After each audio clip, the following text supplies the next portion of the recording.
M है हम, M है हम, M है हम. मी गण्या, मी डेंगू. मी नोकर. यम है हम. यमदेव बाबा 4 वेळा झाला सांगून तुमचा का तुम्ही यम आहा म्हणून. तुम्ही नसताय सांगला तरी ओळखून येता का जी यम आहा म्हणून. बे खाली पापा केल्या ते कमी आहेत का बे? तुम्ही वरत येऊ नये पापच करून राहिल्या तर. ए तिकडे नाव ऐकलून तर पाप झाला का जी बाबा. जाऊ दे गण्या भाऊ, चल खाली. तुझ्या बापाचा घरो का बे खाली जावाला. हा यमदेव बाबा आपल्याला जेव्हा पाठवल तेव्हाच आपण खाली जाऊ शकतो ना. यमदेव बाबाजी गाडीची चाबी देवा ना. मीच जातून खाली. मला लगेच कामधंदे असतील ना. सिपाही दोघालाही 2 वेगवेगळ्या कढया गरम करा बरं.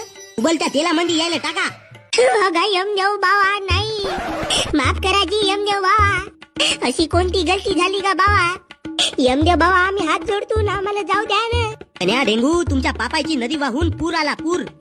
पूर आला. गण्या भाऊ सांगलाच नाही यार पूर आला तर. आपण मच्छा पकडायला नसून गेलो का. बे पूर म्हणजे तुमच्या पापाचा ओव्हरलोड झाला ओव्हरलोड. अजी हो ओव्हरलोड झाला तर आम्हाला खाली मारावाच्या तरी हो ना. डायरेक्ट जागेतून वरत उचलल्या. हे तर किडनॅपिंग झाली यमदेव बाबा. तुमचे पाप माफ करण्याला लायक नाहीत बे. तुम्ही एवढ्या कमी वयात एवढे मोठाले पाप केल्या. अजून जर का तुम्हाला पृथ्वीवर ठेवून तर तुम्ही पृथ्वीच नष्ट करून ठेवाल.